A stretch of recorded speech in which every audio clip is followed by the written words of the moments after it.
Imagine spending an entire life mastering magic, dying as a complete failure, and waking up 400 years later to find out you are literally God. That is exactly what happened to Ephtal. But here is the crazy part, he did not get a cheat skill. The rest of humanity just got incredibly stupid. Stick around, because you won't believe how this talentless loser completely broke a prestigious magic academy using spells he considered preschool level. The story opened in a dungeon where 4 men were fighting the Demon King with their magical power, but it was not easy for them to kill him. So they all decided to combine their powers and create a strong spell together. They channeled all of their magical energy, and together they cast a powerful spell that finally killed the Demon King completely.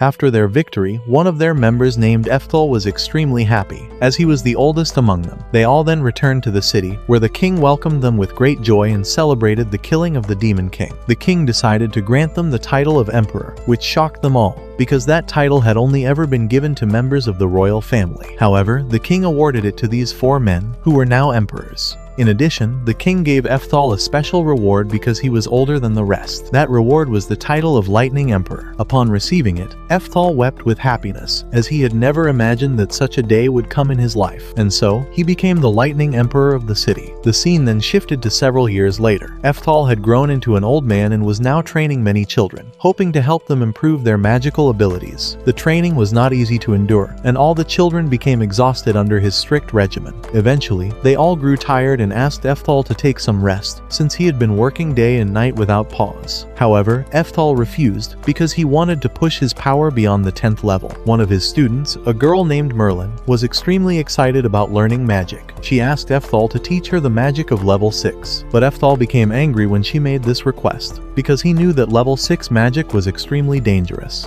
If she made even a single mistake, it would cost her her life. He also thought about her past. Ephtal had taken this girl from his enemies after he defeated them all. He had not killed Merlin, but instead raised her like his own daughter. Despite his refusal, Merlin did not stop. That evening, she secretly entered a dangerous dungeon, intending to use level 6 magic and defeat the monsters inside. However, it was not easy. The demon monster inside began pursuing her, intent on killing her. Along the way, she used her level 6 magic and launched an attack on the monster, but the demon did not die. As the monster closed in on her and prepared to strike, Ephtal suddenly appeared before her and saved her life. He was furious, and he killed the demon using his level 10 magical power, shocking the girl, who had only wanted to learn every level of magic as quickly as possible. The reason for her desperation was revealed after they returned home. When they both arrived, Efthal's condition was poor. He began vomiting blood, and Merlin knew that he was close to death. She told him that she had only wanted to learn magic so that after his death, she could teach all the students the way he had and carry on his legacy. Then one day, Ephtal received a letter from the Emperor, which contained a method for determining a child's rank, whether they were an S, A,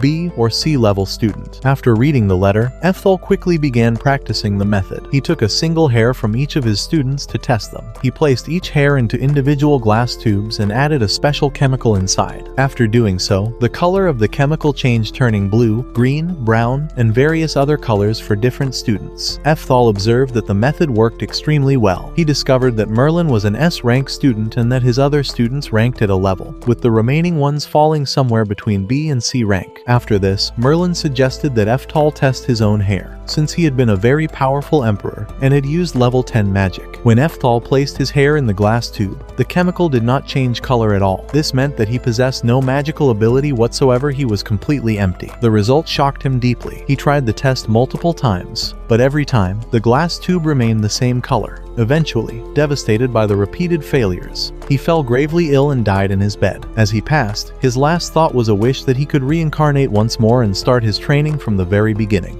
God heard his wish and granted it. Ephtal reincarnated into the body of a 4-year-old boy. He also retained the memories of his past life along with all his knowledge and powers. On his first morning, he ate breakfast with his mother and then went outside. As he lay on the ground and looked up at the sky, he suddenly spotted a massive dragon monster soaring toward the city, intent on killing the people below. Guards rushed after it, trying to stop it. In that moment, Efthal's past magical memories surged back to him. He called upon his power, cast a level 6 magical spell, and killed the dragon in a matter of seconds. After that, he returned home and began reading magical books, trying to figure out how many years had passed during his reincarnation. After reading, he was shocked to discover that 400 years had gone by since his previous life. The next day, his elder brother Fraser came to visit him, and was very happy to see Ephtal sitting and reading a book. It was surprising to everyone that a 4-year-old boy preferred reading over playing, but none of them knew the truth behind it. Fraser was the firstborn son of their father, Olcott, from his first wife, while Ephtal's mother was Olcott's second wife. Because Ephtal lacked any magical ability, the Olcott family had come to dislike them and cast them out. As a result, Ephtal had been living alone with his mother in that place. Fraser, however, was a kind and loving boy who visited Ephtal regularly to encourage him, and also brought money so that his mother could cover her monthly expenses. During tea, Fraser asked Ephtal what he wanted to do in the future. With full excitement, Ephtal replied that he wanted to learn magic and become the most powerful mage in the world. This shocked Fraser deeply, because he knew that someone without magical ability could not learn magic. So, Ephtal's mother told Fraser that she wanted Ephtal to join the military academy instead, so that he could become a powerful swordsman, take on the burden of supporting the family himself,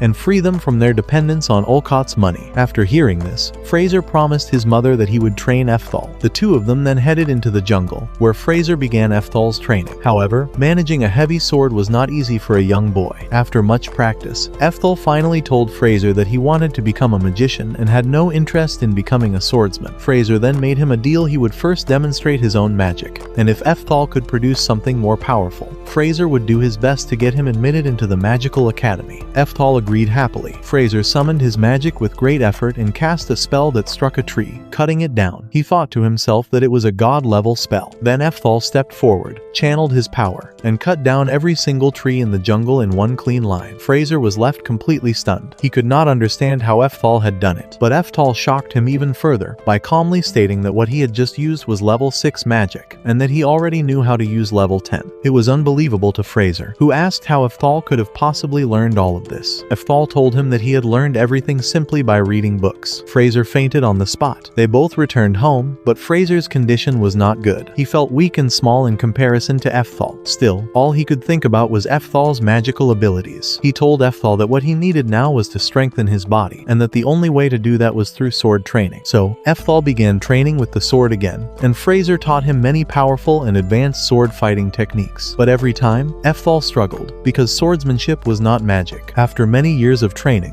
Ephtal reached the age of 14 and had grown more powerful than Fraser. At that point, Fraser brought a man named Maria along with him so that Ephtal could fight him and measure just how strong he had become. Ephtal was initially taken aback by how large and imposing the man was, but he stepped forward and the fight began. It was a thrilling battle, because Ephtal was a brave and sharp-minded boy who combined his knowledge of magic and sword skills together. Maria was also extremely strong and was thoroughly impressed by the boy's ability. During the fight, Maria broke Ephtal's sword, but Ephtal did not stop. He grabbed Maria's arm and threw him to the ground using a technique that came to him instinctively, one rooted in a memory from his past life. After being defeated, Maria told Ephtal that he was the principal of the military academy, and that he was deeply impressed by his strength. He told Ephtal to join his academy when he turned 15, as that was the required age. Then he left. Ephtal did not go home. He stayed behind and began practicing his magical spells, revisiting all the levels of his magical power one by one. Meanwhile, his mother sat at home in distress, worried because he had not returned and it had begun to rain. Fraser eventually found him, and, upon seeing the damage done to the trees, remarked that it looked like Ephtal was headed for a magical academy, not a military one. The two of them then made their way back home, but Ephtal quietly made up his mind when he turned 15. He would leave the house on his own and enroll in the magical academy himself. The next day, the family was summoned to the house of Olcott. They were overjoyed at the thought of finally reuniting with his father after so long. But when they arrived and stood before Olcott, he was cold and dismissive. He treated Ephtal poorly and made it clear that he considered him a burden on the family because of his lack of magical power. He told Ephtal to join the military academy immediately and start paying for his own expenses, announcing that he would no longer be providing them with any money. Upon hearing this, Ephtal broke down and wept. He could not understand how a father could treat his own son this way after 14 years apart. Fraser was equally heartbroken by what he witnessed. Olcott then turned to his eldest son Joachim and ordered him to test Ephtal and determine whether he was capable of joining the military. Joachim agreed with a look on his face that made it clear he had no intention of giving Ephtal a fair chance, and that if he could, he would make sure Ephtal failed entirely. After that, they all reached the outside, where Joachim and Ephtal fought with each other.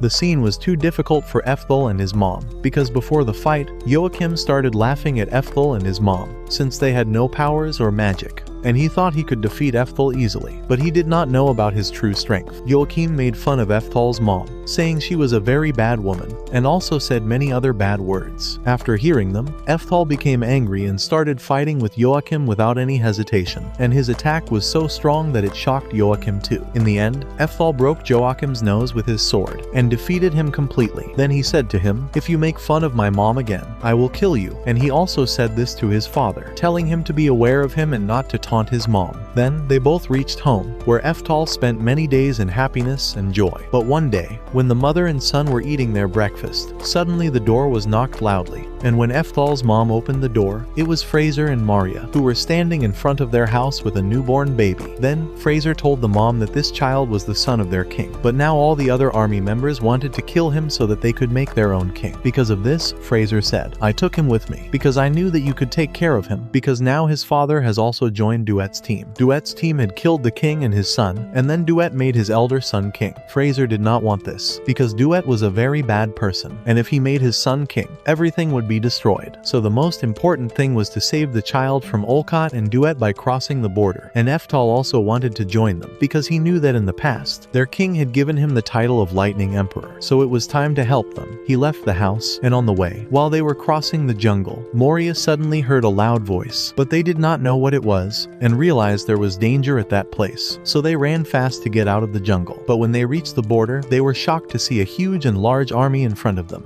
already present to kill the king's son. Fraser did not want this, so he decided to talk to his father and went alone toward him, while all the army watched them. Fraser told his father to stop this and apologize to the king, and promised that the king would forgive them all. He also told him that he wanted to talk to him. Then Olcott stepped out from his place and reached in front of Fraser, and father and son started talking to each other. But in the middle of the conversation, instead of accepting Fraser's advice, Olcott quickly attacked him, then stepped back to his place and launched a more powerful attack on Fraser. After seeing this, Ephtal became angry, because he loved his brother too much and did not want him to die. Olcott had also brought a lot of mages with him, who attacked with level 5 magic. But Ephtal told them, "I will show you real magic." And then he attacked them with level 6 magic, and froze the whole ground. He then started killing them with his sword. After killing many people, he attacked the whole army with level 10 magical power, and killed them all. But Olcott and his son were still alive, so Ephtal took them with him, and the king killed them in front of all the people. After that victory, Fraser was very happy to see his brother,